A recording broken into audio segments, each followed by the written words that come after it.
Hello, everyone. Welcome to Banger Bops. Yeah, we're not redoing that.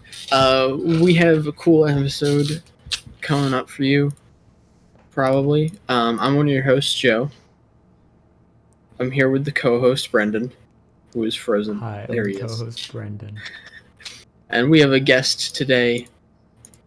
I'm the guest today. I'm Kobe, and I personally am very excited for Kanye West to disappoint and anger Twitter again this week. I'm so excited. It's Oh gonna my be God. great. It's so funny. I want to lead off by saying, it's not like it was a wild guess of ours last time, but last time I was here, we were talking about Donda, and then Brendan, you and I specifically, I remember, said it's not releasing, and we were right. I just want to say that real quick. So if he doesn't drop this week, I'm gonna kill Kanye. He's I'm not gonna gonna. come So. to it. I'm gonna go to his house, aka the stadium in Atlanta. He's living at that stadium in Atlanta. I can't believe it. And I'm gonna force him to release it. I wonder, at the end of all this, I wonder how much he will have spent on just staying in that stadium. Oh God. Probably a lot, but also Kanye is very rich, so yeah, it's like nickels. I am aware that Kanye is very rich.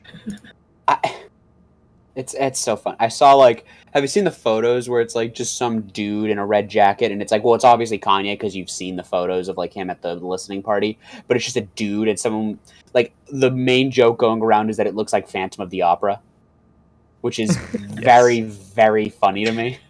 Oh man. Oh God, it's psychotic, and he's not going to release it this week either, which is wild. I'm so. Oh man. I wouldn't count on it. He's not going to release it this month. Joe, I'm going to tell you what's going to happen. He's not going to release it this month. I guarantee next month in the middle of the note, on a Tuesday afternoon, he drops it and doesn't tell anyone. Either that or it becomes like Yandi or something. That'd be so funny. It just never drops. Oh my God, I can't believe it. Imagine having a listening party with that many people and then you just don't release the album. So apparently I already talked about. I'm pretty sure I already talked about how that listening party was just a disaster, and no one the audio system was apparently terrible. I heard people tweeting that they heard the songs and they were life changing. Really? Okay, because I remember, I think there was someone saying there was basically one song that he played had Jay-Z on it, and he was like, "Oh, everyone's gonna go crazy because." It's Jay-Z, it's the first time they're collabing in 10 years. Yeah. But the sound system was so bad that people didn't even realize it was Jay-Z. And he was expecting everyone to go crazy, and everyone was just didn't. I was so annoyed by that. Apparently, it's so funny. Oh my God, he's such a bizarre soul. He's so funny. He doesn't even mean to be funny. He just is. Yeah. It's unfortunate, but he is funny. It's like a comedy of errors sometimes with him. It's really ridiculous. Yeah. All right. Well, we have the cool show coming up. First, we got some music and movie news. Then we're going to be talking about the question of the week, which is, I'm not going to read the whole thing. It's just about separating art from the artist. I didn't look at that this week. I'm not gonna lie. I was sorry. Genuinely, it's probably the most interesting question of the week we've asked, and I was just or no one responded. And I was so disappointed. Wesley didn't even post Confessions of a Dangerous Mind in response. Oh man. All right. Then after that, we're going to be talking about the album "You Fail Me" by Converge, and then we're going to be discussing the movie Lost in Translation. So yeah, let's do yeah. Woo! All right. Whoa! Let's hop right in. Let's get into the news. The baby has been, or he was dropped from Lollapalooza. Oh my God. Yep. And replaced with Young Thug. Yo, let's go. Good for Young Thug. Good for Young Thug. Young Thug? It's weird because Dewey was dropped from making homophobic comments, but Young Thug has also made homophobic comments in the past. So, whatever. You know, yeah. You take him how you can get him. I have no idea what that means. I don't know. There was that meme going around Twitter where it's like, this random celebrity has unfollowed DaBaby on Twitter, and it just started getting really wild, where it was like, Wallace and Gromit have unfollowed DaBaby on Twitter, and it's like, or on Instagram, and it's like, it's a weird level of humor we've reached. Has Young Thug made homophobic comments? I mean, all the stories. Brendan was talking about when they were like hanging out. What? Brendan was talking about when he and Young Thug hung out. Okay, because I don't remember Young Thug ever doing that. If anything, I feel like Young Thug has actually been pretty, like, LGBTQ, like, forward. I mean, he literally has an album cover where he's wearing a dress, so. Oh, right. Yeah, I've seen that one. So I don't remember him ever saying anything. I remember, like, the Migos saying homophobic stuff. Mm-hmm. But yeah. Yeah.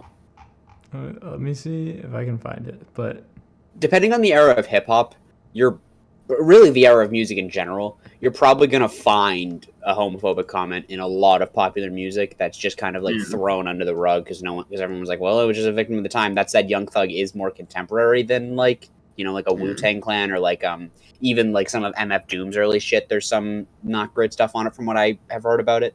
Yeah. Remember about it. So I don't know. I don't know much about it, to be honest with you. I really don't know much about Young Thug.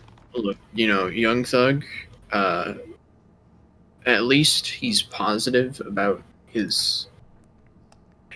He's positive about his relationship with his aunt. You know? And there you go.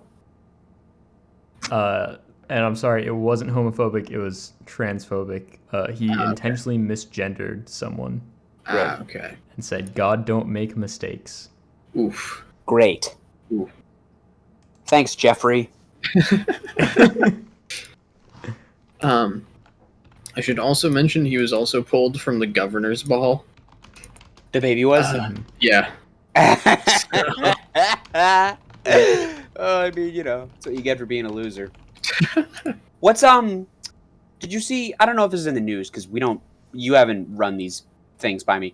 Was it T.I. who was like homosexuals are bullying rappers, and it's like, you're an idiot. What are you talking about? T.I. just made a bunch of like really like not good comments. No. He apparently he's a weird dude. He had his daughter's like hymen inspected yearly or something. Yeah. That was T.I.?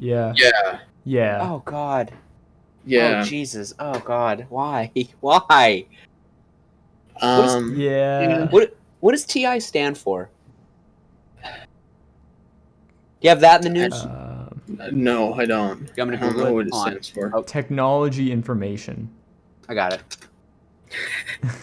Hold on. T.I. stands for... No, I'm not talking about titanium. The rapper. He shortened his name from... his original name was Tip. And then when he signed on to LaFace Records in 1999, he shortened from Tip to T.I. out of respect for his label mate Q-Tip. Okay. A far superior artist, one would argue. Oh. Many would argue, yes. And you would be right to argue it. All right. Well, moving on from rappers being weird.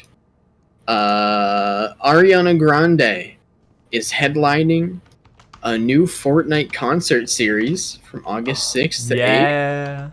Let's go. Cool. Can't wait. Will you guys be going to the Ariana Grande Fortnite concert? Of course. You know me. I'm a big Fortnite gamer.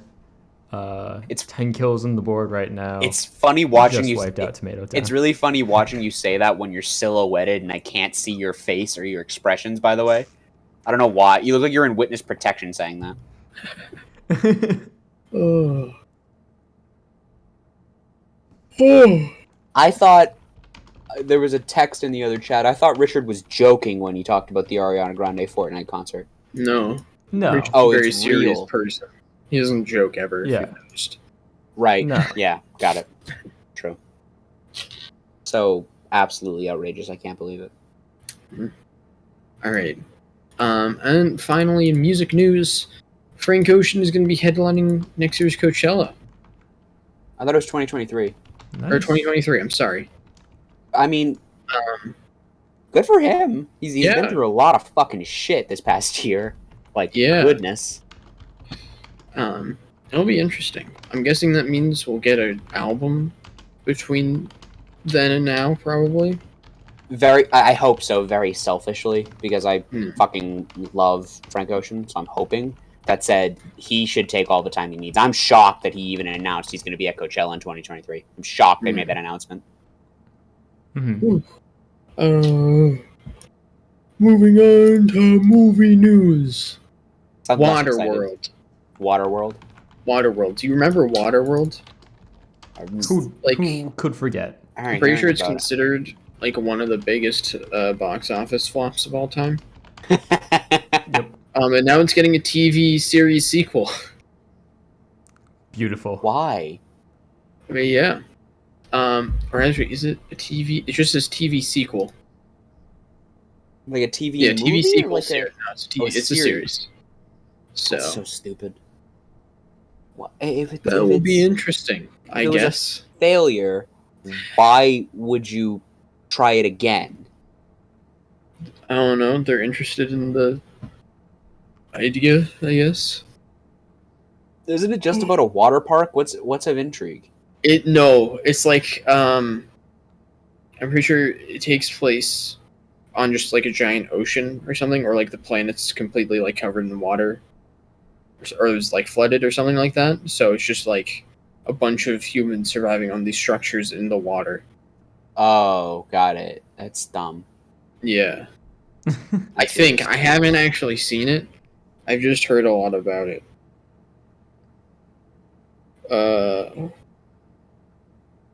Yeah, in a futuristic world where the polar ice caps have melted and made the Earth a liquid planet, a beautiful barmaid rescues a mutant seafarer from a floating island prison. They escape along with her young charge, Enola, and sail off aboard his ship. That What sounds the fuck? that sounds fucking wild. That sounds That's incredible. not. Sounds like an episode of Doctor Who. It does. Yeah, you're right. It's not at all what I thought it was gonna fucking be. To be honest with you. Oh, alright. Yeah, high energy, Joe. Go ahead. Yeah, I'm sorry. I'm tired, man. I'm sorry. I get I you. took a nap and I slept for like 3 hours and I'm still really tired. I don't know. So unprofessional. Sleeping on the same day that he's supposed to be at a podcast. So unprofessional. Yeah. We got a trailer for a new Ridley Scott film called House of Gucci, which seems to be a mob flick, I think. Interesting. Yeah. I know Lady Gaga's in it. That's all I know. Yeah. That's great. I'm excited. It's a but yeah. Ooh. Next, Scarlett Johansson sues Disney over the Black Widow streaming release. What was wrong with it? So contractually, she had in her contract that the film had to be released only in theaters. Like, it had to be a fucking theatrical release only. But Disney didn't. And the way her contract works is she's paid a percentage of box office earnings. So she actually loses out on a lot of money that she might have gotten otherwise. So yeah. See, Disney fired back immediately too, and they were like, "Yeah, well, you broke COVID protocols," and it's like, Okay, Disney Mega Park that opened last summer. Oh, I just want Disney to lose. Yeah. So yeah. Next in sort of movie news, Arthur has ended its 25 season run. And it's ending. So sad. It's over. It was probably about time though that it did Oh. end. I mean, They kill off all the aardvarks and all that good stuff. I mean, yet another conservative voice silenced. Am I right, fellas? I mean, jeez, it's another one. Damn. Yeah, man. All right, and then finally in movie news, we got the Venom, 2. There's another trailer for it that came out. Woo. I thought this was the first trailer when I saw it, and I didn't realize there was one before. I thought this was the first one too. This is the first time hearing about it. Yeah, the second trailer, but there's a lot more of the movie is shown. So So cool. excited. I'm so fucking excited. I'm also so excited. Unironically, it's gonna be hilarious. Well, no. Half ironically, half unironically. Adore the first Venom movie. It's the best worst movie ever made. It's so fun. It's so fucking fun. Ooh. I'm so excited. And Woody Harrelson's in the next one, and he's got a shitty like Wendy's red wig on. It's so good. It's so good. Oh my god, the Woody Harrelson teaser at the end blew me away. So funny. My dad and I stayed after credits in the theater to watch it. Legitimately, when Woody Harrelson comes on and he's got the shitty wig, mouth agape. So much fucking surprise, and I mean that. I was floored. I was like, that's Woody Harrelson with a shitty red wig. Like, unbelievable. Incredible. So excited. Right. Well, that's it for the news. We can get into the question of the week, except I'm going to quickly get something to drink and switch my headphones because they make my head hurt. Great. I'll be one sec. Yeah, this won't seem like a very long time for them. Well, I don't know. I don't have to cut this part out. Oh, you want to get... Could just leave this. You want to get us staring at... You want us to commentate what Joe's doing? Yeah, so Joe is getting up. He's looking in his fridge. Is he grabbing... Is that a Capri Sun? No, it's an iced tea. He's grabbing an iced tea. He didn't even have to lean down that far because he's built like a fucking stick bug. So his arms are so damn long that he just picked it up immediately. He can give you a really good reach around. I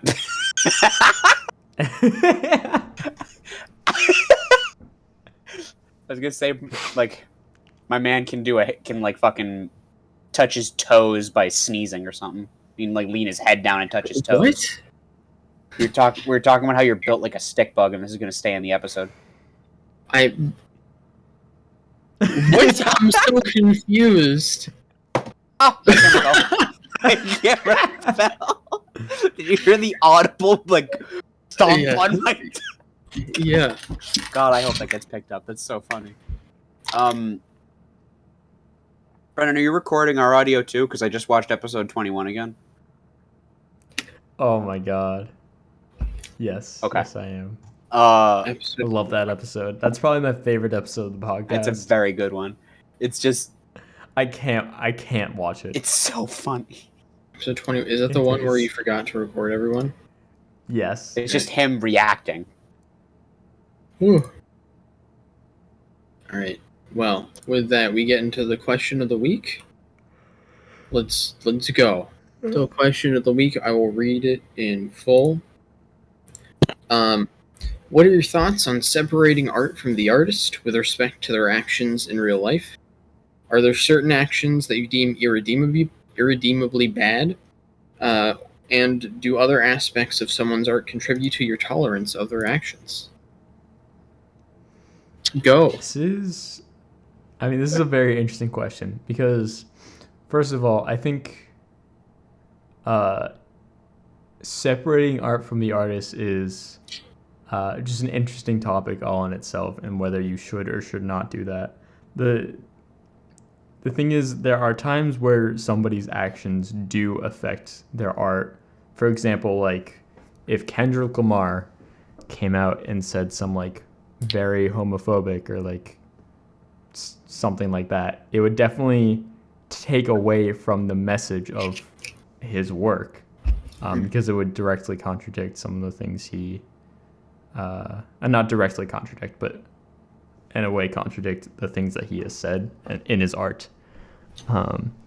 However, if you're just like Diplo or something, your art doesn't really have things that you could do that would contradict it.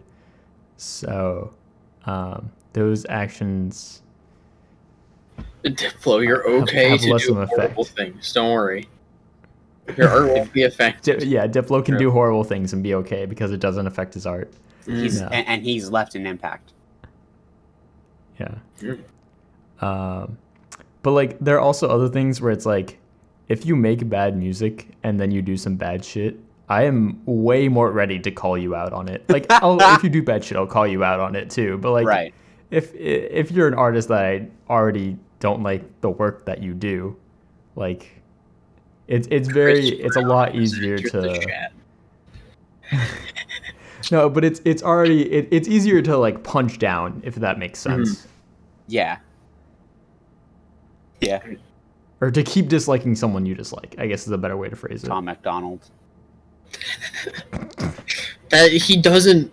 I mean, Tom McDonald has no musical ability, and yet like is just racist, and people, and no one does anything. It's like Brendan said. There's like artists that are really amazing, but extremely troubled, and in a lot of cases, in cases bad people. And yet Tom McDonald is not good at what he does, awful, ugly, and just a horrendous creature, and yet he has a career.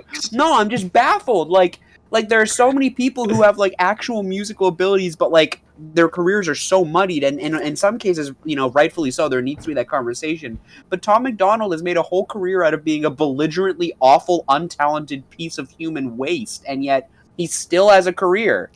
It's mind-boggling. So what you're saying is you want to see another conservative voice silenced, Cody. No, I'm mad he didn't run as vice with Trump this last time. damn. Yeah, get Pence out of there. Kidding me? Outrageous. Yeah. Great. Here's okay.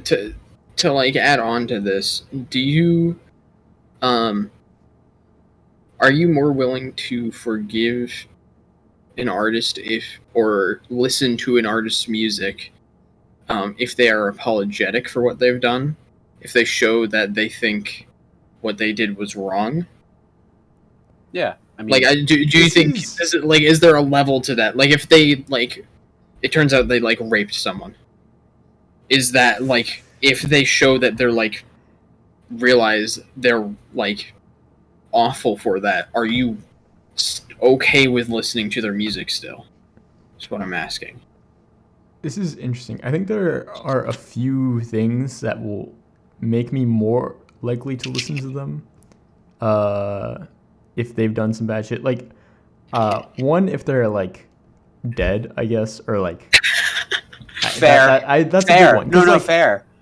No, yeah, like, I mean, Michael Jackson, David Bowie, lots of people in the past, they're just pedophiles. They're just pedophiles. Yeah. And they did some horrible, horrible shit. Yep. But like, because me listening to their music now doesn't benefit them, it benefits their estate, which, I mean, has probably also done some horrible shit, but not them. Right. Then it's like, I don't really care. Whereas like right now, for example, there's this artist I like. Crystal Castles is a collaboration between Ethan Klein or something. I think that's his name. And H3, Alice Glass. H3? No, it's not Klein. It's Ethan something. But Okay. Ethan like I was like, sexually I was like, assaulted what? Alice. Oh, got it. Oh, Sorry. And, yeah, and they're still active. The thing is- absolutely not joking about that. Sorry. Yeah, no, and Alice left and has made her own music, and her music's great.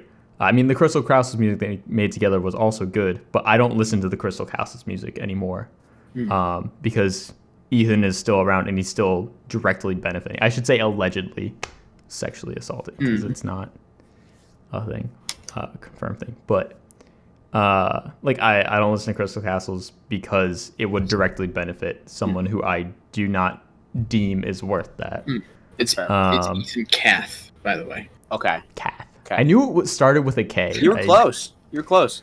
I was pretty close. I don't think Tree he hasn't sexually assaulted people, so he has not done that. I don't want to put my foot down in definites because who knows, but it's not a comment on anything Klein. It's just a comment on it seems like.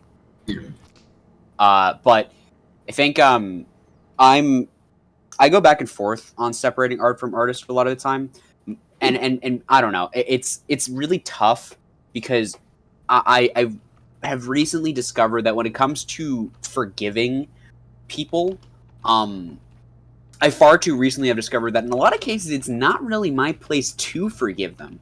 I don't know where that leaves me in terms of, my moral obligation to not listen to their music. Because to be honest with you, there's musical artists that I've liked in the past and unfortunately continue to listen to occasionally that they have members in the band that have just been not great and done really not great things. And I have deep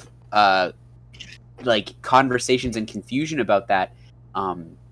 However, in some cases it's I am extremely privileged. I'm cis. I'm straight. I'm white. I'm a guy. I'm all those things. I'm no, thank you guys. I'm also a Jew. So Let's go. Let's go. Right. I'm not real diversity pick having me on. I'm not I'm very, very privileged in a lot of ways. So when you hear about these stories coming out about this lead singer he said some racist things or some racially charged things or some ableist things or homophobic things, it's not really my place to come out and say, well, let's give him a chance. It's well, yeah, I can say that easily because I've never been affected by those things, So it's hard for me because I have a connection to the music people make, and I'm trying less to get into idolatry of people because of this sort of thing. But it is a really hard line because I don't know where it's yeah, they've apologized for those things, but I'm not a person who should be accepting the apology of, for example, the lead singer of Panic at the Disco, and I do like those early albums. It's not my place to be oh, I forgive you for saying racially charged things and doing these things, allegedly, whatever. It's not my place to. So... I don't know. That's not really an answer, but that's where I'm at with it. I believe that people should separate art from artist, but I understand that that's a very privileged take to have. Yeah. I've never been affected by these things. I'm a very privileged person in that way. And I think people should be held accountable for the things that they do. What that means, I don't know. And yeah, thank God John Lennon's dead because I can, listen to the Beatles without guilt, It's great. Yeah, you guys know that John Lennon beat his wife. John Lennon beat his wife and didn't love his child and beat his child. Yeah, and was a racist. Yeah. Uh-huh. Oh yeah. Oh yeah. Bad person. But can you just imagine a world without that for a second? Can you imagine a world without John Lennon's weird mouth and lips? Did you know that real quick, non sequitur. Did you know that Mark David Chapman's main reason for hating John Lennon at first was his lips? Did you know that? Really? Yeah. Swear to God. I thought it was because he was a socialist. It's really confusing. It's because he said imagine a world with no possessions, and then he came out and he had all this money and he was living in this really ritzy apartment and shit. I don't know how much of it was tied to his socialist idea. I don't remember. But I know that from the words of Mark David Chapman, who's psychotic, so it's take it as far as you can take it. When he was young, he had a Beatles album called Meet the Beatles. It was one of the first ones. And he had it on vinyl. And he was looking at it, and he was looking at all their faces, and he was fine with 3 of them. But he saw John Lennon's weird British lips and didn't like it. And I swear to God, that's when he first knew he didn't like John Lennon. Swear to God. Sorry, we're not talking about that right now. I just wanted to bring that up. All right. There's another thing that's John Lennon's lips from his music. And we need to. We need to. I have a couple more things I want to say. One, there are times where, sure, the artist or whoever can apologize, but, the apology only goes so far when, the damage is already done. Mm-hmm. If you have a message that is, racist or ableist or something, in your art that you made. Sia made a movie not too long ago. Oh, God. the community it was targeting hated and told her many times not to continue making, and she still did anyways. And I think it's one of the lowest rated movies on Letterboxd. Good. So, Let's go. good job, Sia. What it was called, like it was called like music or something, wasn't it? Yeah, it's music. Yeah. About an autistic girl who was not Yeah. played by an actress who was autistic. And I don't think it was written by anyone who was autistic either.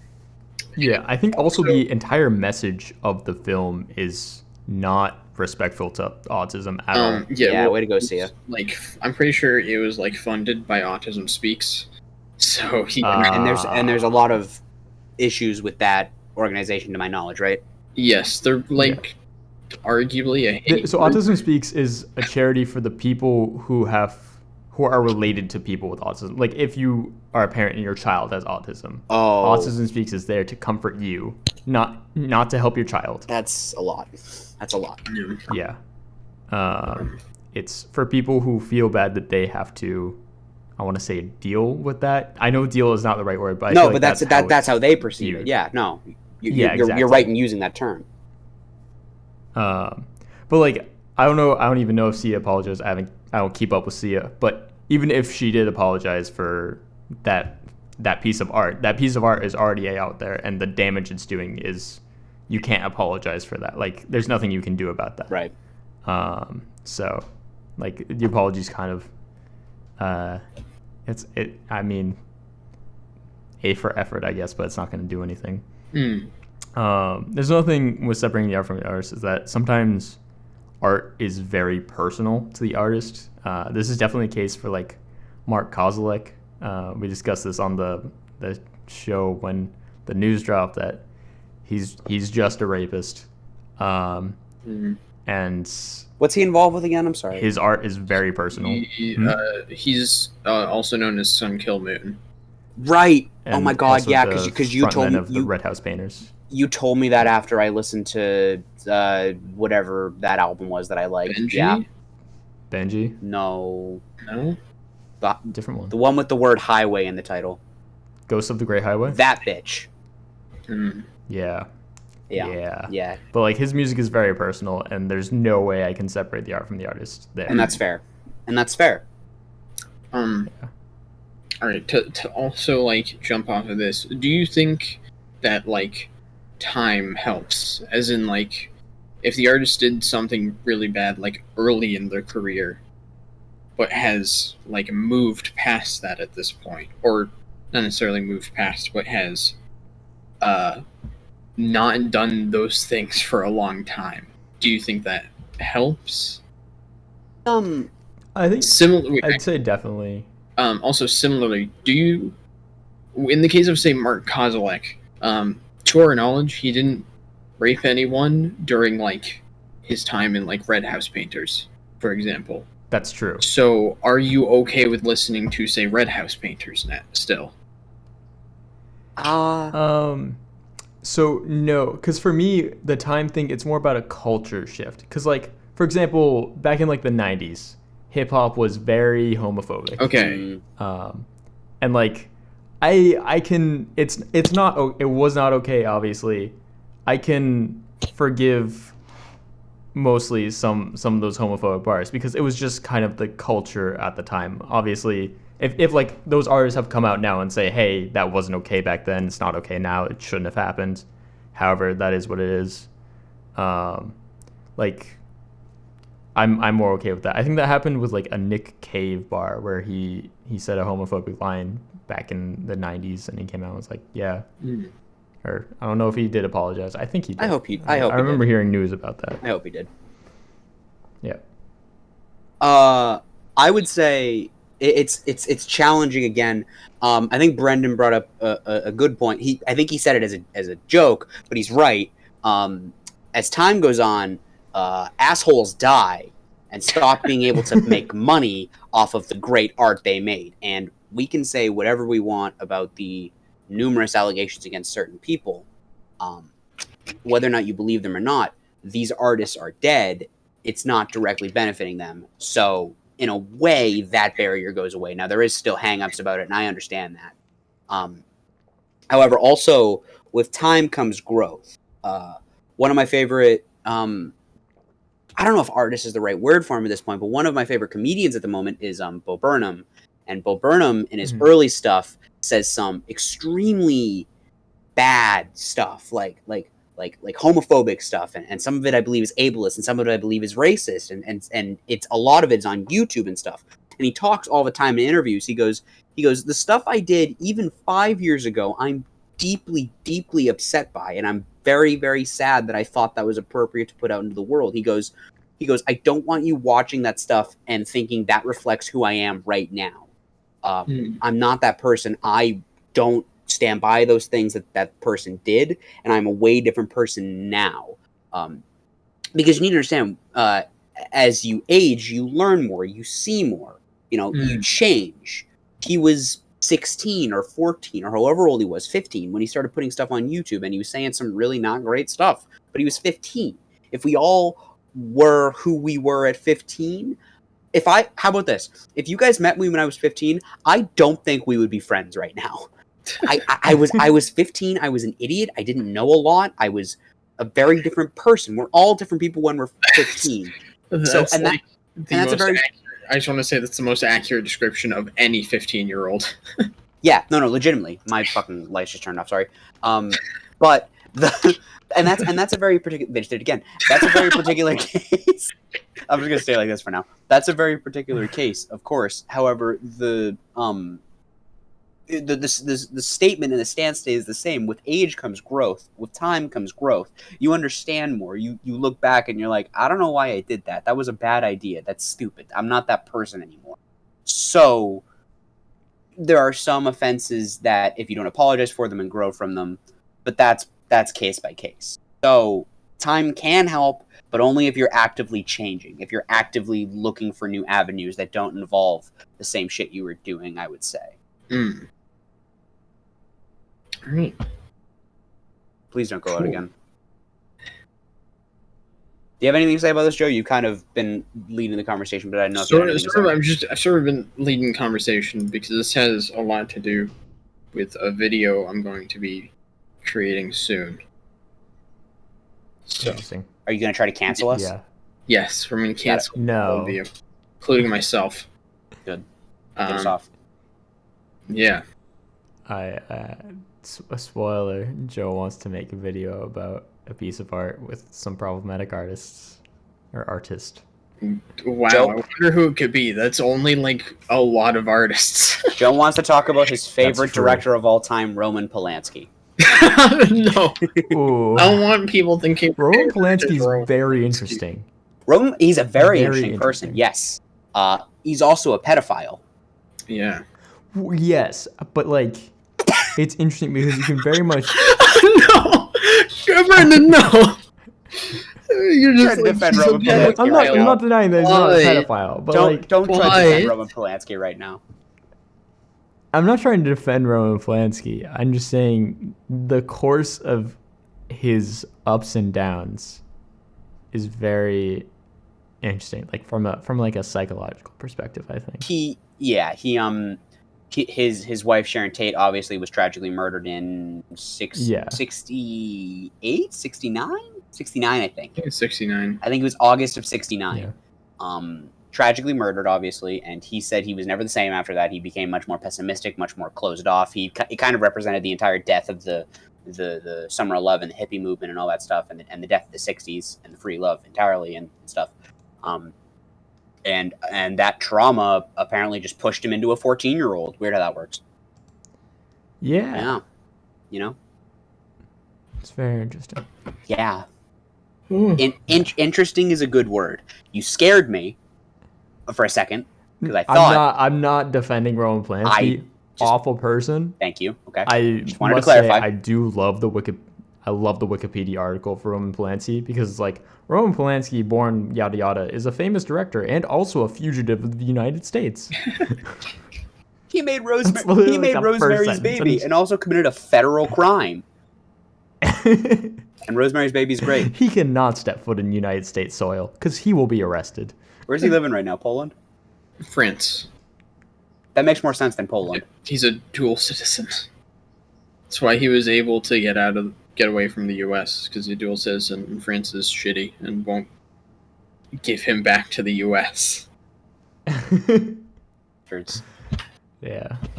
Yeah, it's a really tricky thing. And in some places, it's not really our place to forgive people as well, which is really challenging. Because it's like, oh well, this is an artist I was really attached to. They meant a lot to me at this age, and it's like, well, listening to them, and I do still listen to artists that it's very easy to say, well, separate the art from the artist, and then the logical response is, well, you're listening to their art or consuming their art in whatever form is still benefiting them, so you're not separating the two. It's a very, very challenging. It's the same issue I have to move away from music. It's the same issue I have with the Harry Potter movies, because I like the Harry Potter movies, but J.K. Rowling can suck my nuts. I hate J.K. Rowling a lot. She's awful. She couldn't write a good book, really. The books are fine, but she's not a good writer. She's an awful, atrocious human being. And I love those movies. They have to exist together. The world's not black and white. They have to exist together. Something interesting is that I was talking with Mike about this, or he brought up how in Harry Potter, do you remember the reporter she's in Goblet of Fire? The one who makes she turns into a ladybug. I'm just trying to think of her name. But Rita I know who you're talking about. Skeeter, I think is her name. Rita Skeeter. Yeah, you're right. Yeah, Rita Skeeter. Yeah. So she's a lot more involved in the books. And she's very clearly framed as an antagonistic character. And something that's interesting is she uses polyjuice potions to transform to different people to get to certain different places and infiltrate areas that she couldn't otherwise get to, which is very interesting in context of J.K. Rowling's transphobia. So, yeah, we hate J.K. Rowling here. I want to make I know that sometimes I come on here and I make blanket statements for the podcast. I don't think this is a very controversial one, even if I am a guest who is not here frequently or all the time. No, I would like you to are say here frequently. I would like to make a claim for the podcast as a whole. We don't like J.K. Rowling at all. She's awful. She's a scumbag. She sucks. I don't think that's a very controversial thing to say. I'm getting nods. I think this is good. Yeah. Okay. Cool. Yeah. Just wanted to say that. Hate that bitch. Oh. All right. Well. With that, I guess. Let's get into the next part, the album. So what's the question for next week? Oh yeah, question for next week. Next week, I think the question is going to be the question is going to be, what's the best instrument? Yep. Yeah. Very, we're in something heavy this week, and people will actually respond to next week's question. So, so yeah, what's the best instrument? As everyone knows, steel drums are objectively correct. Fuck you. Answer. Steel drums, my man. Wow. Steel drums are fire, and Brendan is wrong. I hate steel drums. I hate steel drums. They're the ones. They're the ones. I don't know why. They're the ones that make the really sweet, fruity, island noise, right? Yeah. I don't know why fruity is the adjective I chose. It just feels really sweet and juicy. That works. That works really well to describe. I don't mean it in the homophobic sense. I mean it in that it feels really sweet, like an island fruit. I literally mean it feels like a tropical. Yeah. Thank you. That's a much less controversial term. Steel drums suck. They sound so bad. I don't know why steel drums they sound bad. Are we having this discourse right now? Steel drums No, we're having it next week. Really cool. I like steel drums. They're nice. They're fine. They're not the right answer. The 3 positions you can have on steel drums. I love them. I hate them. They're fine. All right. Yeah, so what's your favorite instrument? Leave your answers in the comments below. Can't wait for no one to answer. Anyway. If you leave the comment steel drums, I am deleting the comment. This is censorship. I will comment steel drums on this video. Let's go. I'm just gonna comment it like 400 times, so you have a ton of work to do. I got time. All right, and with that, we can get into the album. So I guess I chose this album this week. I've been trying to get Kobe to listen to Converge for a while because I think it will be funny. I feel like you wanted to get me into Converge because you told me about their merch. Oh, I mean, well, no, I've just been trying to get you to listen to Converge, in general. But their merch is also amazing. Because you thought it would be funny? Yeah, it's like very much. It's way harsher than anything that you listen to normally. Very true.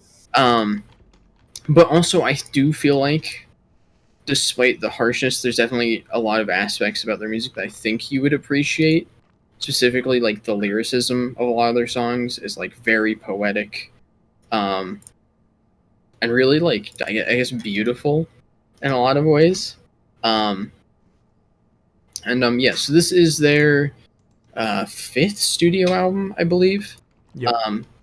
This is their this is the one they released just after Jane Doe, which is kind of like their magnum opus, I'd say. Yeah, most people just like listen to like Jane Doe and everything past Jane Doe, and then everything before people are like, is decent, but not on the level of their stuff post Jane Doe. Part of that is because Jane Doe is when they finalized their lineup, and they've just been like they've had that same lineup for the past 20 years at this point. Yeah, I think I probably should have mentioned a bit of context for this album because Jane Doe does somewhat inform the ideas expressed on this record, because Jane Doe is it's a breakup album basically, but it's just it's sort of a straightforward breakup album, but it is Jane Doe's. I don't want to just turn this into a conversation about Jane Doe because I love that record so much. Jane Doe is really interesting on its own, just because of how the lyrics of that record almost like they don't contradict the sound. The lyrics are like these incredibly beautiful, interesting poems about Jacob Bannon, their lead vocalist, about his experience in this relationship that's just like coming apart, and then that's like contrasted with the actual sound of the record, which is just like super harsh, and there's a ton of like screaming, and some incredibly harsh and like intricate guitar work that is amazing. And fuck, I'm just gushing over Jane Doe. What's really interesting about that record is that I'm gonna just go into this. The first song on the record, Concubine, there are lyrics for the record that you can look up, but if you actually listen to him in the song, he only says like one line, just like over and over and over, which is basically some variation on the phrase "just stay gold," which is it's this really interesting like contrast between what I perceive as his like actual complex emotions on the breakup, and like compared to just what like he's able to like express outwardly, and it's kind of brilliant. Anyway, that sort of informs this record because a lot of it is like a reflection on that relationship, and how he both is reflecting on his own actions, and also on his ex's actions in this album. And I think it's wonderful. And yeah, I should let you guys talk. What are your thoughts on this? I wanna hear Kobe go. You want to hear me go first? Because this album is new for Kobe. Yeah. It's not new for me and Joe, obviously. We are Converge fans. So Joe this, more than me. I think this might be a bit of a surprise to you. I didn't mind this album, actually. Let's go. That might come as a surprise. I'm not, as you could probably tell by the fact that I just said a little bit earlier that I'm a fan of the first two Panic at the Disco records. I'm not much of a Screamo fan. Whoa! I'm gonna Yeah. get all uppity about genres. As you can tell by the fact that I gave this the is Black Parade a Screamo. 9.5. You said it's I'm not actually Screamo? getting uppity about the genres. This isn't Hold Screamo. on. This is metalcore. Screamo is a specific evolution of the emo genre. So, Screamo songs are generally more shouty Right. in general. As so, opposed like, to this one, which is what? uh, Screechy? How would you try? Like I don't know how to describe. Genuinely, I'm not sure how to describe his vocals. Screamy? Screamy, but also Jacob Bannon is like one of my favorite vocalists of all time. He is like It's really interesting.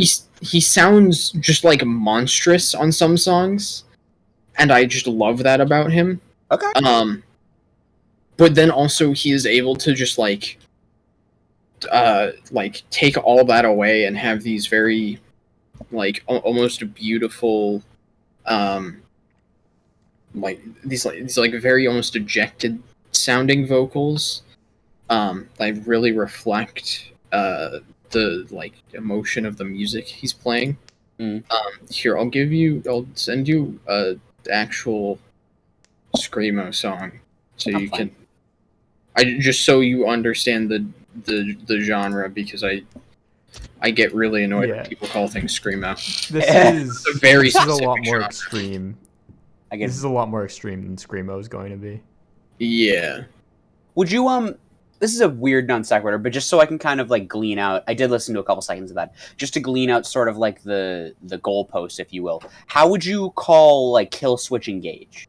That's metalcore. That's metalcore. Okay. Yeah. So metalcore is a super interesting genre because there's like two different forms of metalcore basically. There's like the modern day metalcore, which has evolved partially because of Kill Switch Engage, actually.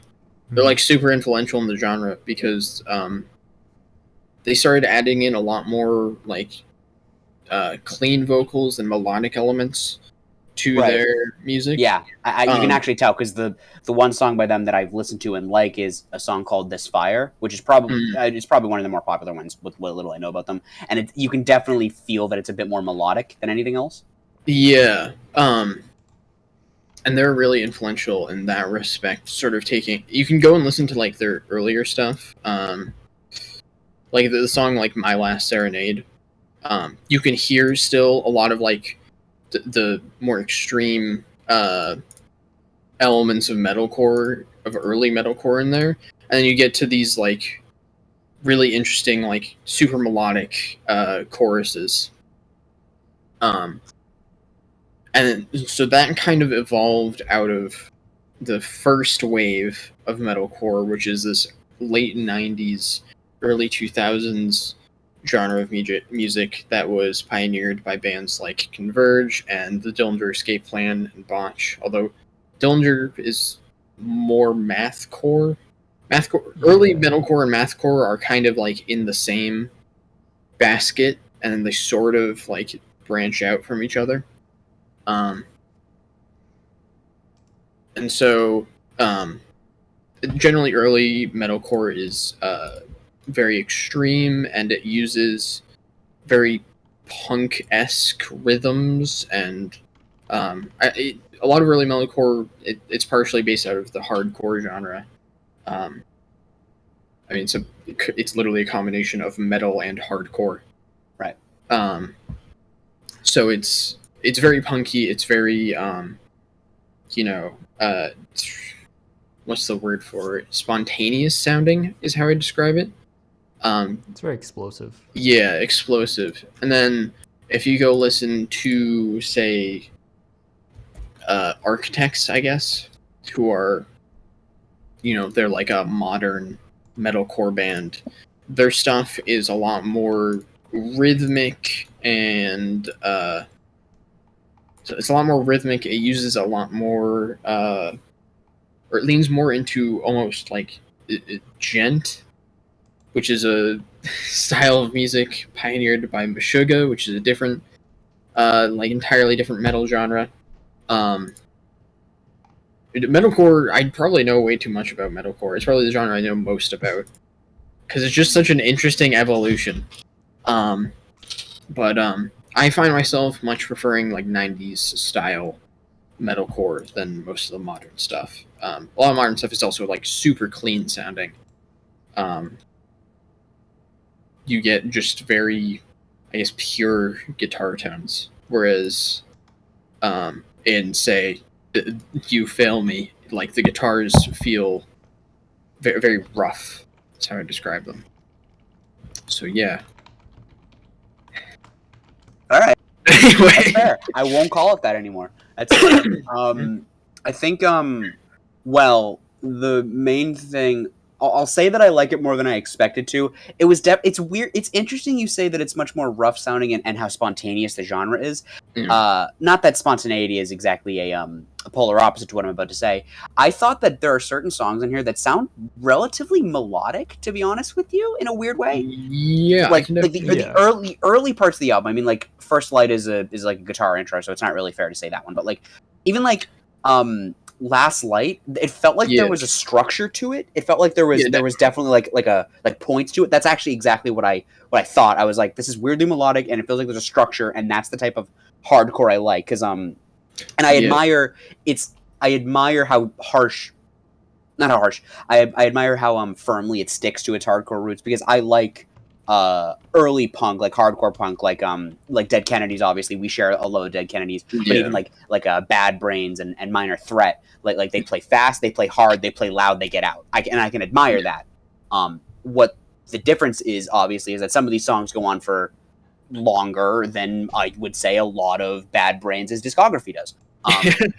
That's not a bad thing. That's just for me. I would say that at one point I said that his delivery. It's interesting that you say, I don't remember the name of the lead singer. I apologize. It's interesting you say that he is one of your favorite singers. I thought his delivery reminded me a bit of before he started like really getting into the more intense like guttural shouts. Yeah. We're not gonna call it screams because I know that'll upset you. The guttural noises that he was making. Shouts. I don't.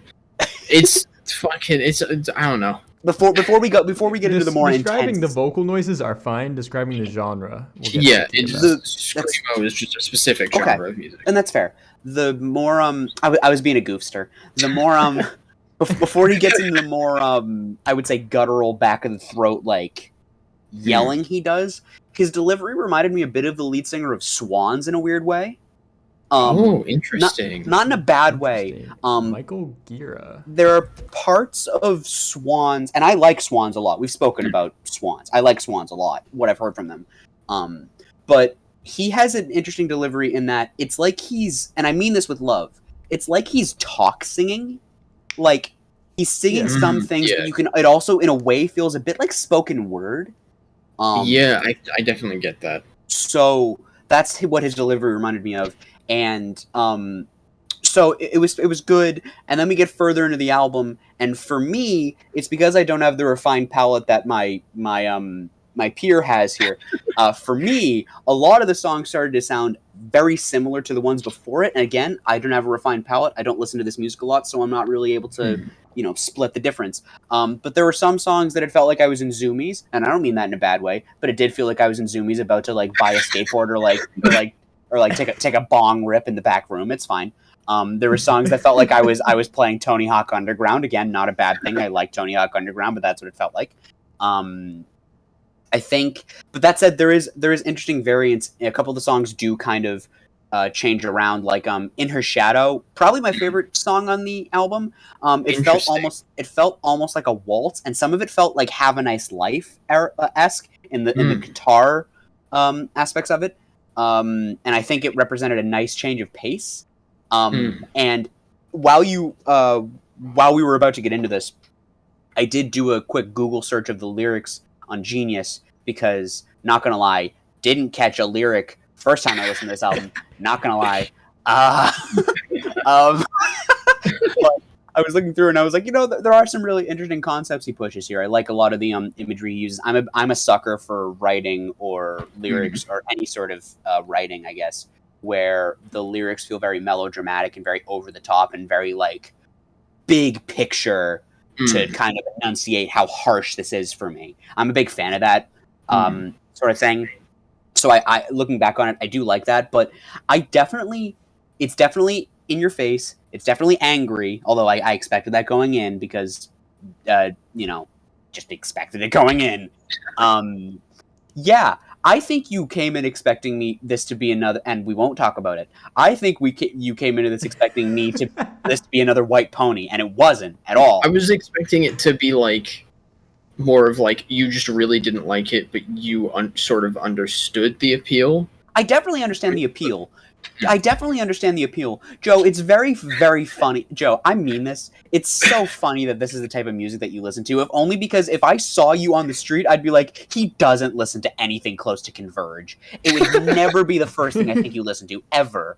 I'd be like, I would think you listen to most of the other stuff you listen to. I would be like, yeah, he listens to fucking D'Angelo. He probably loves D'Angelo, sure. He probably likes the Beatles a lot, sure. Probably likes Death Consciousness, Radiohead, sure. Shit. If you you do look like a virgin. If you said look like a virgin. If you said like a Radiohead fan. If you walked up and you said, I like metalcore, I like grindcore, I like, I'd be like, no the fuck you don't. No, you don't. No, but I understand the appeal. I liked it more than I thought I would.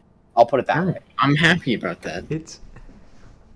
I don't know. I feel like the people are like the most unassuming because I was on a while back. I was like on Bumble, right, swiping through, and like you can have your top Spotify artist on Bumble. Yes. And this one girl, she was like the nicest girl in the world. She was like a nurse, and like all her pictures were like flowers, and like she was hugging people, was happy. And I get to her top Spotify artist, and I think number 1 was Nails. What? That's so good. Amazing. That's so good. That's Nails. so funny. That's so funny. So like I feel like the people who are into hardcore are very nice people. That's fair. Yeah. I apologize. And I'm into hardcore. I apologize, Joseph. You're a very kind-looking person. That must be why I thought that. I don't know. The metal community is interesting because, like, on the one hand, I think they're like some of the nicest people you ever meet, and on the other hand, they're also like a lot of them are really elitist. Oh, yeah. I don't know anything about the metal scene, but like you hear some of them talk, and they have some metalheads that have a very specific way of dress and a very specific way of look. I mean, you can kind of imagine what I'm talking about when I say metalhead. However, a lot of the ones that you see just around are like the most kind and and soft-spoken a lot of the time people you've ever met, and it's so interesting. Like, it's so interesting. I don't get that. It's so bizarre. Real quick, I did want to say, kudos. I did want to give a quick special shout out. Kudos to whoever the fuck the drummer is on this goddamn album for not having a heart attack. Because holy fuck, the shit they have him do on some of these songs. Like, oh my god. Literally, I think I wrote several times on my sheet, kudos to the drummer for not dying. Kudos to the drummer for not dying. Kudos to the drummer for not dying. Literally having a fucking stroke. He is, the drummer is Benjamin Kohler, who I love. He's insane. God bless him. Jesus Christ. Black Cloud especially. The drums literally sound like you're just falling down the stairs. Like, that's what they sound like, and I love it. There's so much... Like, that's how, like, the momentum of that track feels. Like, they're just going super quickly, like, downstairs. And I love that. Oh my god. They're just so... Sorry. I just jump in. I've mentioned it back when we reviewed Axe to Fall on Album Swap, but I love Converge drumming. It's like It's so it's good. probably my favorite aspect of Converge is just the drumming is absolutely insane. It's and unbelievable. it sounds so good. It's unbelievable that he can do it. Like, I really do at some point want to look into just isolating the drums, because the amount of shit he's doing, like, it's really, really unbelievable. Like, it's really, really tough. I will say, though, it's funny you mentioned Black Cloud. I was scrolling back through my sheet. Black Cloud, I wrote 3 notes. Yeah, Tony Hawk music. This is skate shop music. I don't really have a lot to say. Oh man, it's actually something I'd recommend is their drummer.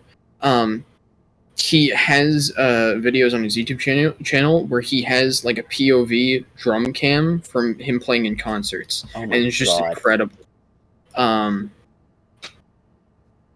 Here, I'll put one in chat, but they're just like really amazing to just see him like fucking just go.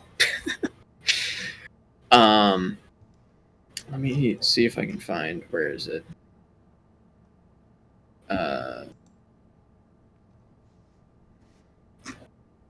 Drinking.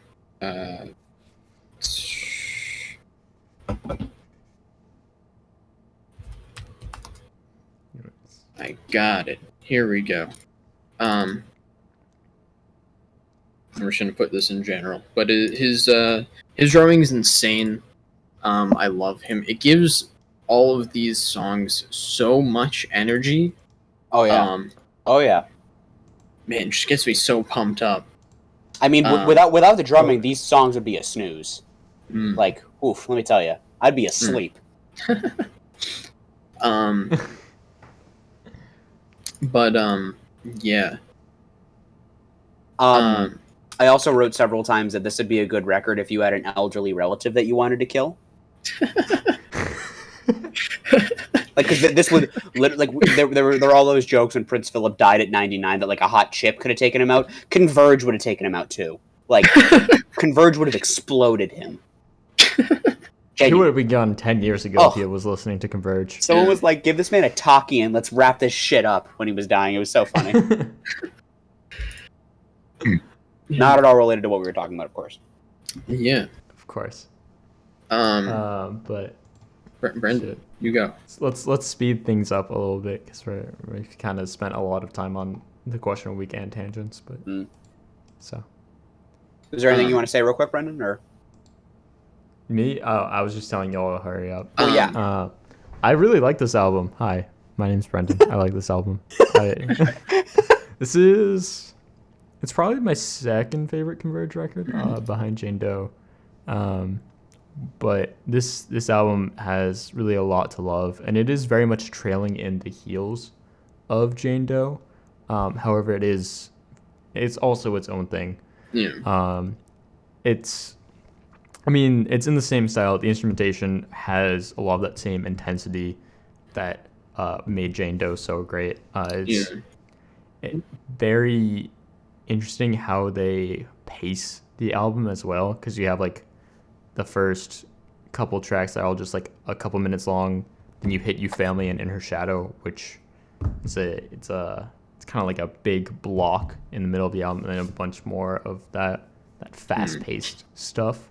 Yeah, and I think that pacing works out like really well throughout the album. Yeah. How it starts hard and ends hard, just constantly hard throughout. You know, just like me. Yeah. Oh my God, you guys, come on now. I have to say, it's interesting because it feels to me so distinct from Jane Doe in how like just the sound of the record evolved. Jane Doe is like really harsh, but it almost comes off as like shrill almost. Okay. Whereas this is a much more like this record feels like it's seething with its instrumentation. This is a much more like blood pumping record than Jane Doe. Like, I could like work out to this record. I don't think I could work out to Jane Doe. Really interesting. It sort of depends on the song from Jane Doe. Yeah. But yeah. I also want to go into a lot of the lyrics on this album. Because as I said, it's sort of a reflection on his previous relationship and how that's like evolved and his perspectives on it has evolved. Like, I mean, you have songs like "In Her Shadow," "In Her Blood," but you also have a ton of like self-reflection on this record. Specifically, "You Fail Me," which is one of like the most self-critical songs like I've ever heard. Specifically, there is kind of like towards the end, there's just this like build that goes, and there's these like somewhat faint vocals in the background, where he says, "You think you're a poet, in your eyes you are a star who lives through a fantasy of rising above. You think you're a victim, but you live as a drunk that has never sacrificed, that has never loved. You think you're tragic, but I know you are lost. You have walked the fault lines and you've crossed them all. The world doesn't fight you. You fight yourself. Thinking we fail you, you fail yourself." Like, he's just fucking tearing into himself. On this record, and I really appreciate that. Especially, "You Fail Me" is probably my favorite song on the record. It has just such a intense energy that I don't think any other song in the album like recreates. And yeah, I think it's just fantastic. It's also interesting. I find it's interesting that, Kobe, you said your favorite track was "In Her Shadow," because it's probably my least favorite track on the record. That doesn't shock me about you and I. It just slows the record down too much for me. Okay, I can see that. I really love like the forward momentum of everything, and whereas "You Family" is like, it's like seething in this just self-hatred.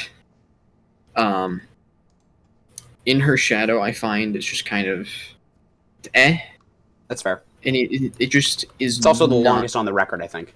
Yeah, it's just not quite interesting enough. I still think it's a decent track, but it's definitely my least favorite. Also, I love "Eagles Become Vultures." There's so much like imagery on this record that I love, and this imagery of, or this song, which is about like bands who, it's basically like artists who have like pioneered a sound or style. It's like them like cashing in or selling out, essentially. And just like the lyrics, like "cashed in, crashed and burned," "a Hollywood end for a once great man who found death on his knees." I consistently, I love the imagery that's present throughout this record and most Converge records. So yeah. I don't know if Brendan is on mute and he's gone. I don't know where he went. We have to put out a fire. I hope not. I hope not too. I'm joking. Yeah. Do you want to? I'm trying to think of the best way to do it, because I don't know if he's even still recording. He probably is. So I would say that I think the best way to do this would be, why don't you give your rating, I'll give mine, and then hopefully by the time we're done, he's going to be back. Yeah. Okay. So for me, it's probably my second favorite Converge record. This record also is interesting. There's a Redux version of this record. which I kind of go back and forth as to which one I like more, because there's aspects about the mixing on the Redux that I prefer. Mm-hmm.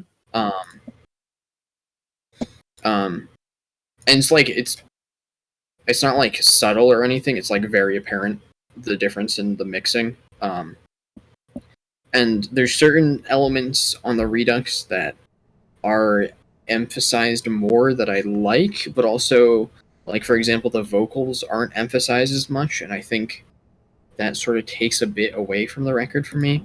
Right. So I really go back and forth on which I like more. The reason why I chose the original over the Redux is specifically because on You Fail Me, the sort of spoken vocals on that track in the background, you just like can't hear them on the Redux, which really annoys me. Whereas they're pretty present on the original, and that was like why I chose the original. Right. But yeah, for me, this record's like a 9.5 out of 10. It's incredible. I love it. One of my favorite Converge records. Yeah. Let's go. For me personally, I don't listen to Converge often. I do like Converge, just not really in the mood for them a lot of the time. So I had listened to You Family. It had been a while since I had like gone back to it, because normally if I'm going back to Converge, I'll go back to Jane Doe. But revisiting it, it's definitely grown on me a fair bit since I first listened to it.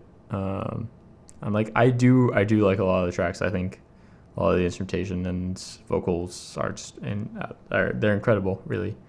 Yeah, I'm at like a 8.5 to a 9 out of 10. Yeah. I think I'm going to be much more favorable on this than you might have expected me to. I think I definitely like this more than I expected to, more than it would appear you expected me to as well. It's definitely in your face. It's definitely loud. It's angry. Again, kudos to the drummer, because it's amazing that he didn't fucking die. I would say, now that I know some of the lyrics, I would say it is definitely, there are very interesting lyrics in here, and it's very interesting lyricism as a whole, and it is very poetic, as you said. I think it's much more melodic and structured than I've found some metalcore to be for me. I like more aspects of it than I disliked. That said, I don't see myself listening to this on a regular basis, if only because of how in your face and loud it is. And it's like, if I'm gonna do hardcore, a lot of the time what I go back to is hardcore punk. I listen to Minor Threat, I listen to Dead Kennedys, even I listen to, and I know it's not strictly hardcore, I listen to Bikini Kill, I listen to Riot Girl stuff too. So that's more of my speed when it comes to hardcore. It's a little less in your face abrasive. So it's a good record. If you're really, really in the mood for a fast, hard listen, I would say I'm not a lot of the time, but I definitely like it more than I thought I would. It can get a bit samey, but again, might be the fact that I don't have much of a palate for this stuff. I'm at a 6 out of 10. All right. Okay. That's interesting. I think I would actually recommend checking out All We Love, We Leave Behind, because I think that might be more up your alley. It's by Converge again. But it's still like super intense and stuff, but it feels like that album has a lot more like melodic aspects to it that I think you would really enjoy, and some songs that I guess are like slower and more like more sludgy, I guess. I think you might actually enjoy that record. So yeah. Okay, I'll give it a look. Yeah. Got a bunch of stuff to get through. Yeah. All right. Okay. Interesting. Okay. I guess we're moving. Cool. We get the movie time. The movie. Time for the movie. Chose this movie. I chose this movie, so I will really quickly, because I know we're starting to run a bit long, I will very quickly give the outline. And I fought the urge to like I made a joke about earlier, I fought the urge to just read the Wikipedia article for Ride Along because I was made aware of it. That was not funny, so I'm not going to do that.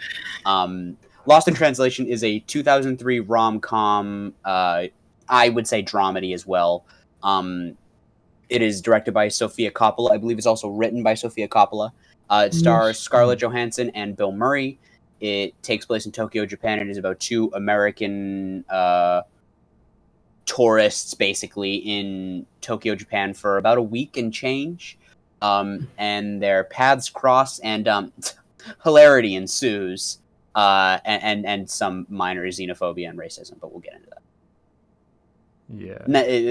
Minor, I would say mid-tier. It's pretty good. Woohoo! Let's go. I mean, like, it's the early 2000s. What else can we expect? it's not like the movie really tries to make that much of a point of it. Like, it does happen, but like, I feel like if you were an American tourist in Tokyo in 2003, you would do the same. You know? I would have been 3. So, in my defense, You would have done the same. What are you? Yeah. Joe, no, I was 3. Yeah. I was barely walking. There are some moments where like the movie really just doubles down on it though. Yeah, it's weird. It's really weird because you don't expect it to. I didn't. It's really interesting to me. I was actually really excited that you chose this film because I've been meaning to watch this for a long time. Same. And it's not what I had hoped. I'll say that. This movie is like, it's really good. It's really good. It also has some very glaring issues, in my opinion. Mm-hmm. Like, I think the first one is Scarlett Johansson is a very hit or miss actress, and she was 19 when this movie was made. Right. Or probably 18 when this movie was made, because she was 19 in 2003. Very early on in her career. Can't say I'm impressed with her performance here. Really? Interesting. I think her performance is pretty good. I think this is better than a lot of her acting I've seen. Yeah. Well, I was actually impressed. I thought she was very much good. I was bored by her performance. Interesting. To me, her performance comes off very, I guess, genuine. I don't know. Like, she feels very real. For 18, 19, very impressive. You were saying you're saying 18, 19, and I was like, what? The year? What? No. The year's old. It's some impressive acting for that year. Yeah. For 28-19, it is lackluster. It was a good year. I mean, I think she's good. She feels. She feels very naturalistic to me. Sure, her performance is understated, but it works because of that. Like, she just comes off kind of, I don't know, genuine, like a person. Yeah. I wasn't feeling it. I didn't really feel like her and Bill Murray meshed well. I kind of wasn't sold on the two of them. So is your complaint more about their chemistry not really being there?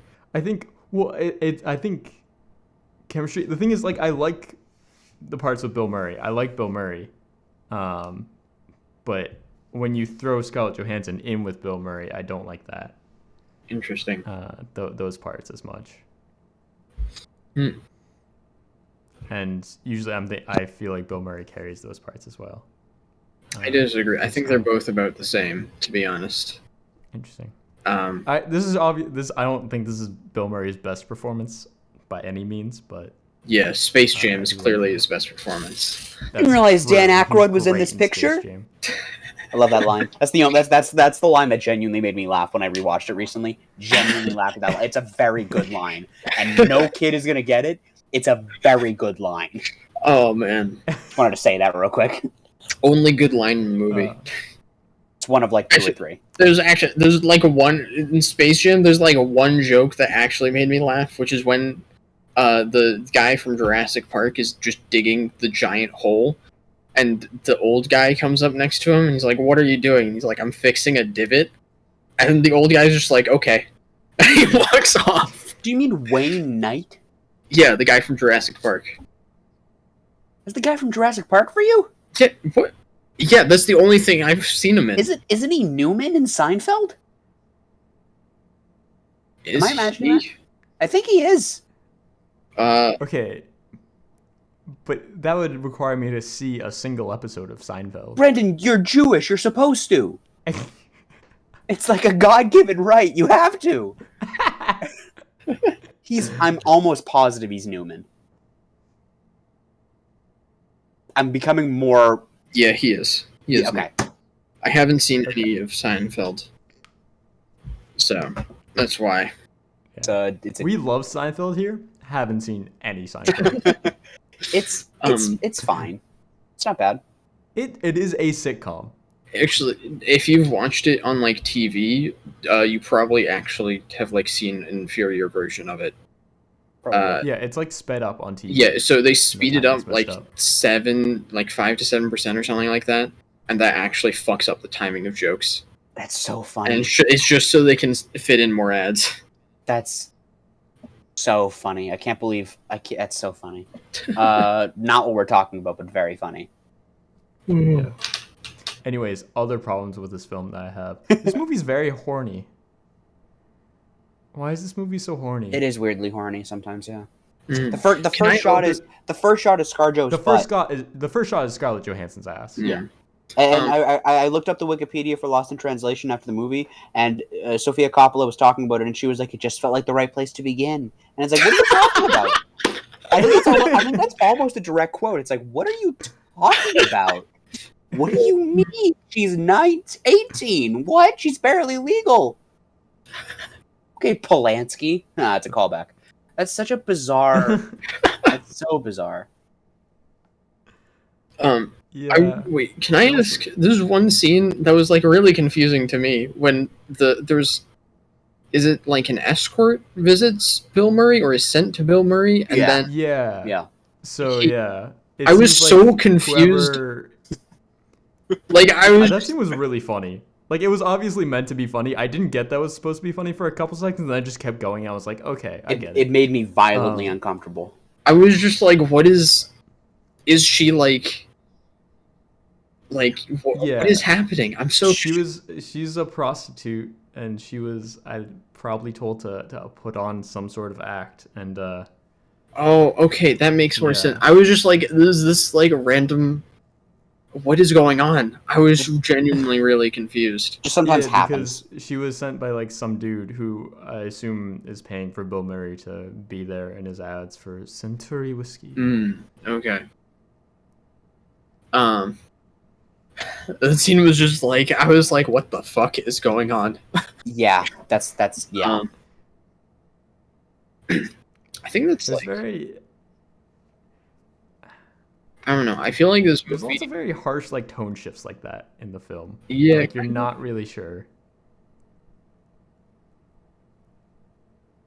I don't know. This film I like enjoyed, but I was kind of like, okay, cool.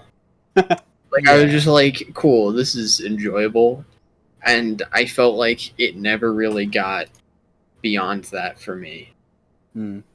If that makes sense. Like, it just feels like an enjoyable movie about people being directionless in life. And that was kind of like, it felt like it didn't go deep enough into that for me. Yes, I feel the same way.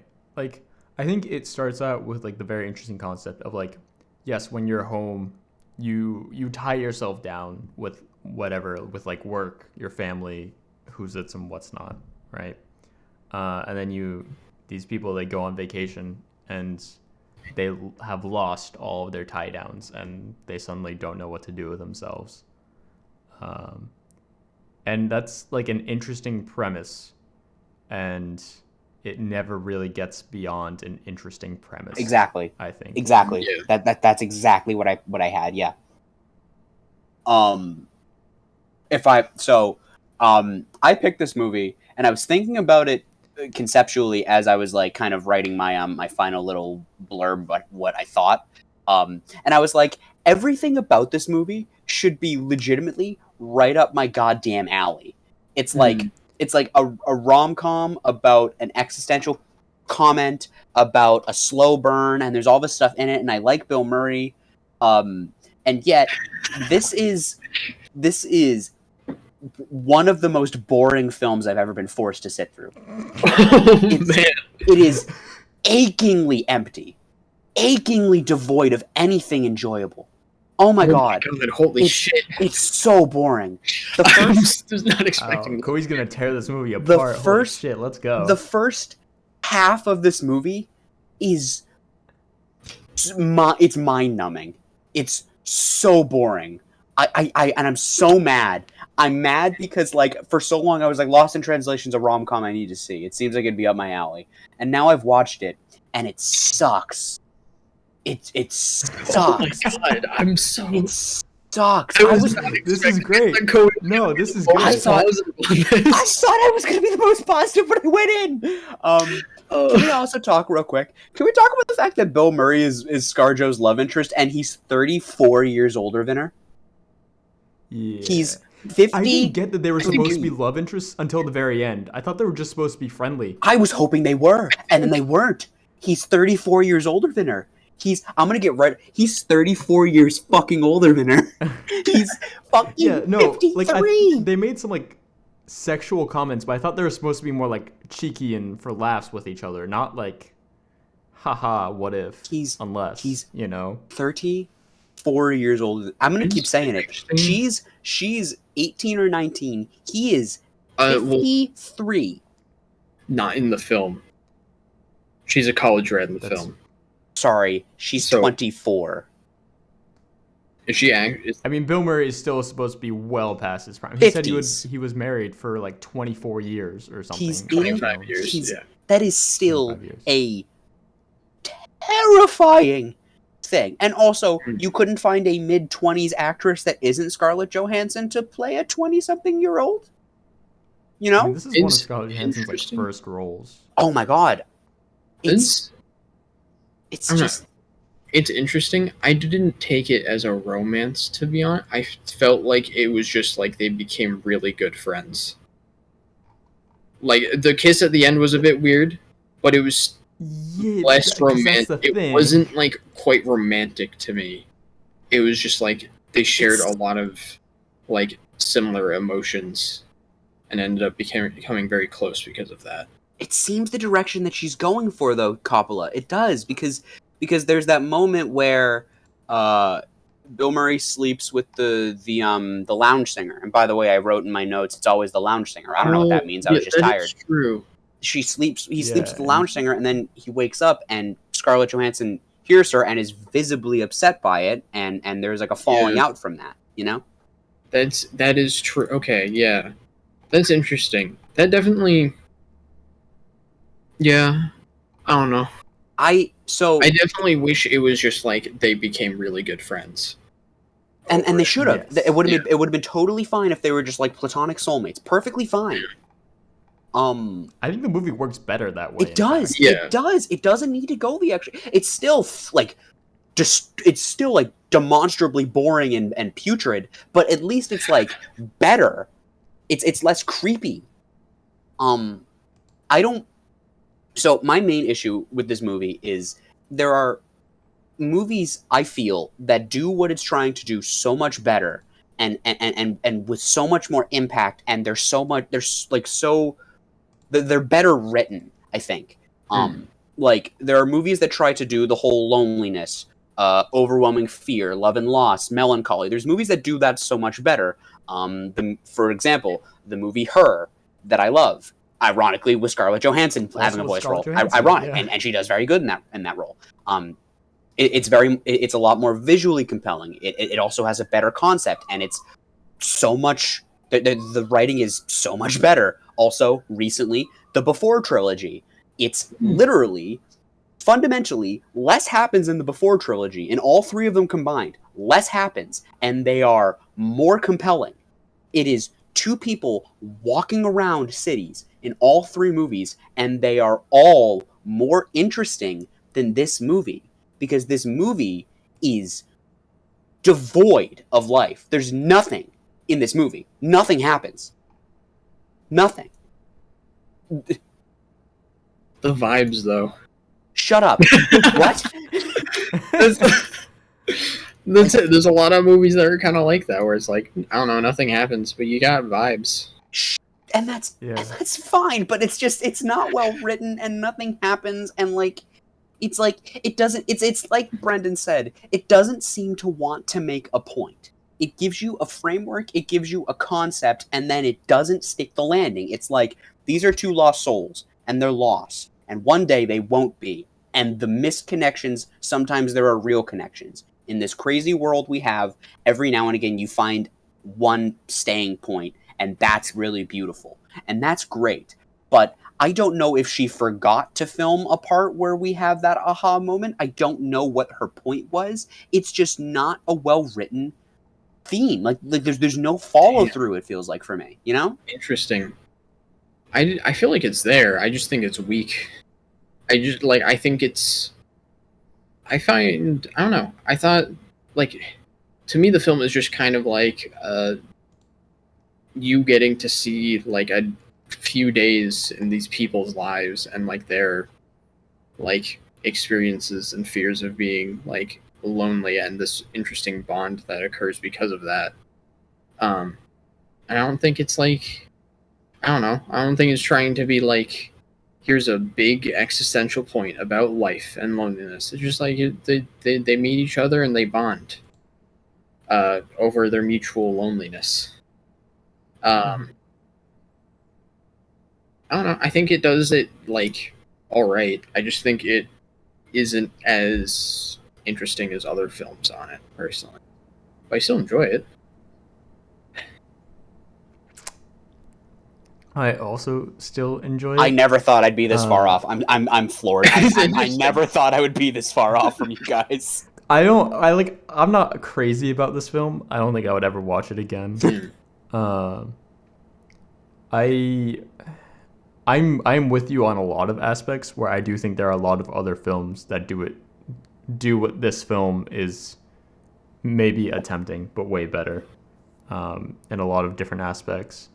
And I agree that the film, it feels unfocused, and it lost me a lot in the second half. I actually like the first half, which is interesting that you don't like the first half. I don't like either half. Because that's okay. To be fair. Because I think the characters it sets up in the first half, like, I get to become invested in those characters, and then, like I said, once those characters are brought together, they become less interesting. But I don't know. There's I don't think that you shouldn't see this movie if you want to see this movie. Just I expected more, honestly. Yeah. Like, I had heard a lot of great things about this film. Agree. Yep. And had been meaning to see it for a long time. And I don't know, maybe I just overhyped myself or something like that, but I don't know. Yeah. It's still good. It's just not. It's not like life-changing or anything. No, I do want to say real quick some pros, because I feel like I've been very negative, and I'm lowering my voice now. I think some pros. There are pros. There are a couple. The shots. There are some shots in this movie that are really interesting, I'd say. There's a shot where the first shot where Scarlett Johansson, not of her ass, the first shot where Scarlett Johansson is, like, looking out over the skyline, I think is really pretty. I think there are shots of, like, Murray and Johansson alone that are really cool. I think the shot of Johansson from behind on the train where she's looking out the window, very cool. There's some interesting shots here. There are like 5 in the whole movie. There are moments where they kind of just let them pal around and just kind of hang out, and it feels very father-daughter, which I found to be endearing, but the movie didn't want me to think it was father and daughter. I've noticed now, which upsets me. I like the idea of a movie being. I like the idea of a movie where the whole concept of the movie is that everyone in the movie is lost and they're just unsure of where to go next and what to do. As we've spoken, there are movies that do that better. However, I do like that concept. Also, this movie is really good at putting the characters at odds with the locale. Like, every interaction Bill Murray has with someone who doesn't speak English, while having very, very patronizing undertones and very real racial undertones, even though you're in their country, Bill. It's very good at aiming the locale and like the actors apart from each other. Like the first shot of Bill Murray in the elevator, he's head and shoulders taller than everyone in the elevator. He's clearly in a different world than they are in a way. He's very clearly like separate. And yeah, that's what I'll say that's good about this movie. It ends there. Yeah. I'm very mad. I'm really, really upset because I thought this was going to be a very good movie and I was not into it, if you couldn't tell. Yeah. They couldn't tell. No. If you couldn't tell by the fact that I just shouted at you. Yeah. I'm shocked that I'm shocked. I was watching this movie. I was like, Brendan's going to be lower than me. Brendan's going to dislike this movie more than me. It's very slow and boring. He's going to hate it. I was like, he's going to hate it. Yeah. I'm like weird because they're. Yeah, you are. For example, Under the Skin is Scarlett Johansson wandering around Scotland and just vibing. Yeah, I'm amazed you like that That's besides the movie. point. You like Under the Skin? I'm genuinely amazed. I love Under the Skin. Do you? I love Under the Skin. I thought people didn't like that movie. No, that film's great. That's Am I losing my mind? That film is like it's like a cult classic almost at this point. I know some people who consider it like the best movie of the 2010s. So, who are they named? It's Brendan? I don't like it nearly as much as Brendan. I think it is I actually love too that slow. film. How long is this movie? I'll watch it at some point. It's like a It's bit under 2 hours. Yeah. I got big when I saw the trailer. I got big Lucy energy, which is a different movie that ScarJo was in around the same time. Lucy is a whole different beast. Is it? Okay. I got that sort of energy from Under it. the Skin is a lot more like psychological. Okay. I'll watch it at some point. Yeah, I think I like Under the Skin a lot. I think the metaphors presented in that film are very, very interesting. It's like interesting. I just can't. We're not gonna have to a different Scarlett Johansson film. I'm not talking about it. We've mentioned so many Scarlett Johansson I've movies. seen like a lot of Scarlett Johansson films. It's like She's in a lot of movies. She's in a bunch of the MCU. She's in Her, which, as I've spoken about, I love that movie. Love Joaquin Phoenix. I want that on record too. Until he does something atrocious, and hopefully he never does. She's in Lucy, which I saw, and that movie's it exists. She's in Under the Skin. That was a whole controversy because that's a movie based on a manga, I believe, and she's very white. Yeah, she's in a lot of shit.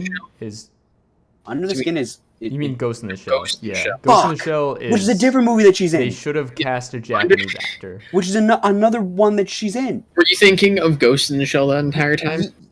Okay. Well, no, because I've heard of both, but regardless, I've heard bad things about both. Ghost in the Shell is another one that she's in, though. Yes. Yes. Do you understand she's my in Ghost in the confusion? Shell. They have the same. She has the same haircut, basically. She has the same one in Lucy too. No, No. she's blonde and Lucy. Yeah, but not color. We're talking haircut. I think the hair in Lucy's a little bit longer, but I see She's what like, you mean. her hair is like a bit more curly in Lucy. I feel like I'm losing it. This isn't really what we're talking about, but still. We're just talking about, Scarlett Johansson. We're big Scarlett Johansson fans here. Apparently. Who's we? All of us. We've just spent the past long time talking about Scarlett Johansson. I'm a fan of Scarlett Johansson going after Disney. That's true. We did talk about that earlier. Callbacks. Black Widow is better than I thought it would be. I don't really. I haven't seen Black Widow yet. It's not bad. Oh, she's a Marriage Story? I love Marriage Story. How did you not realize? She's like. Were you just like, oh man? Story. I just opened up her Letterboxd profile and it's like, oh yeah, I remember she's in all these films. She's also the worst part of The Prestige. The Prestige? What? I love The Prestige. Why didn't I pick Nolan film? She's why she's didn't I pick The Prestige? Assistant in The Prestige. Why didn't I pick The Prestige? I love that movie. Although if you've seen it, it never hits like the first time. That's true. It never hits like the first time. It's still great. So you're lukewarm on The Prestige. We'll talk. Yeah, we're not doing it's this just right now. We'll it talk. feels like a giant episode of Prank versus Prank, and I couldn't take it seriously in the slightest. That's a really funny take. I haven't heard that one. Like that's what it feels like. I'm just like, this is so stupid. Why? That's so funny. I feel like there's just better films about like the obsessed artist. But there are very good obsessed artist films. However, there's but what about the shot where Hugh Jackman's screaming at Christian Bale as he walks away in the funeral place, and he's like, "You don't know," and then he walks away and he goes, "You don't know." It's the best part of the movie. It's so good. I don't remember it.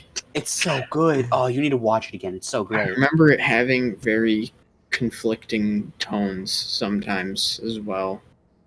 Some like very serious stuff that happens, and then David Bowie's Nikola Tesla, and he makes a bunch of hats. When his wife, spoilers for The Prestige, when his wife commits suicide, and it's like not acknowledged. And the film just glosses over that, like nothing. Honestly, forgot until you mention it again. That's how much of a nothing that is in that movie. That's crazy. Yeah, it's so odd. I wish it just like focused on the two characters and didn't have a bunch of random subplots in it. Mm-hmm. Including the Scarlett Johansson subplot.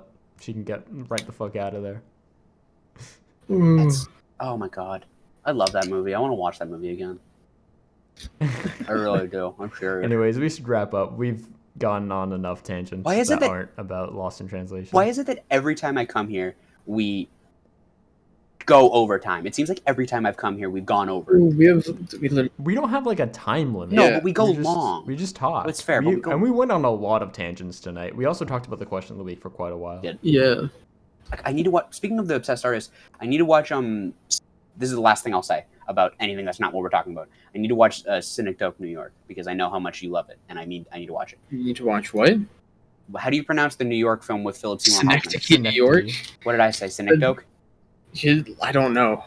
Synecdoche. So it's not really like obsessed artist. It's a misspelling of Schenectady, New York. That's why. Yeah. I need to watch that. That film is not really obsessed artist. That's sort of. It's a fun. There's so much in that film. It's like one of the densest films I've ever seen, and like, oh my god. It's on a Letterboxd playlist called The Obsessed Artist, so I assumed. It sort of does. It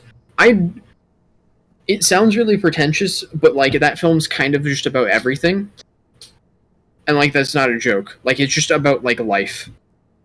And like everything that life involves. And it's fucking depressing. I love it. You shouldn't have brought it up. Joe's gonna suck this movie's dick. No, it's so I need to watch it. I just brought it up because I need to watch it. We can move on. I just need to watch it. That's all I wanted to say. We can move on. I will go to your house and we will talk about this off. If you want to talk about it, we can talk about it off air, but we should end. Anyway. Yeah. So let's the movie final thoughts. I guess I'll go first. It's enjoyable. It's a vibe movie. It's pretty decent. I enjoyed it.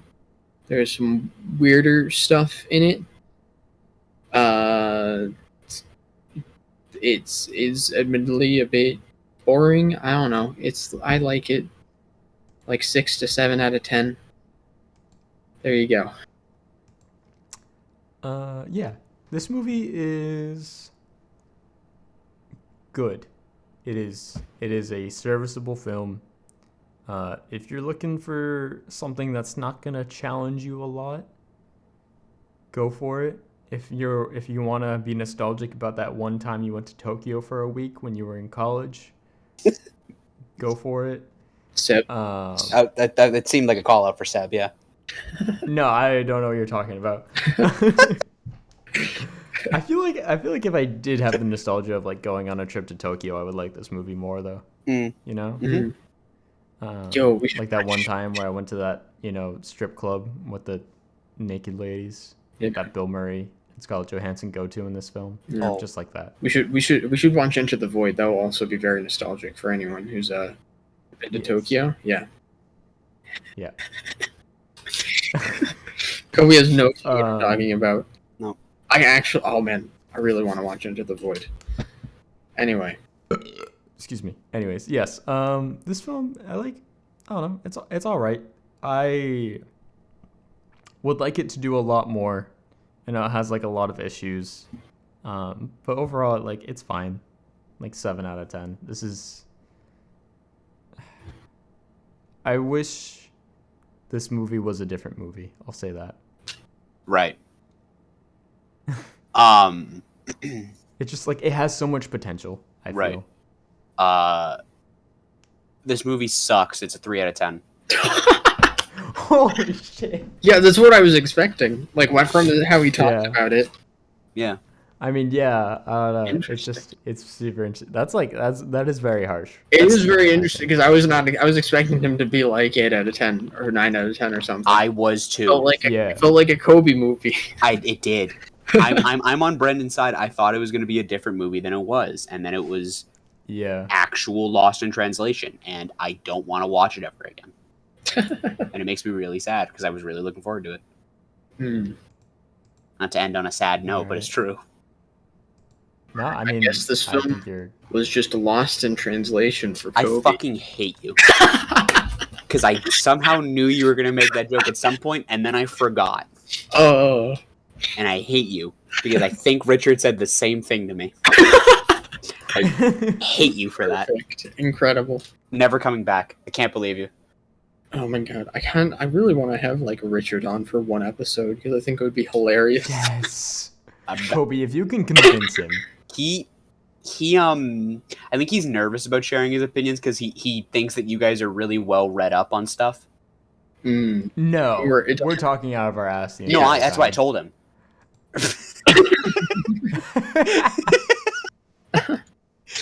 I was like they're very passionate about the things they're passionate about, and they know the things that they like and stuff, and they're knowledgeable about their stuff.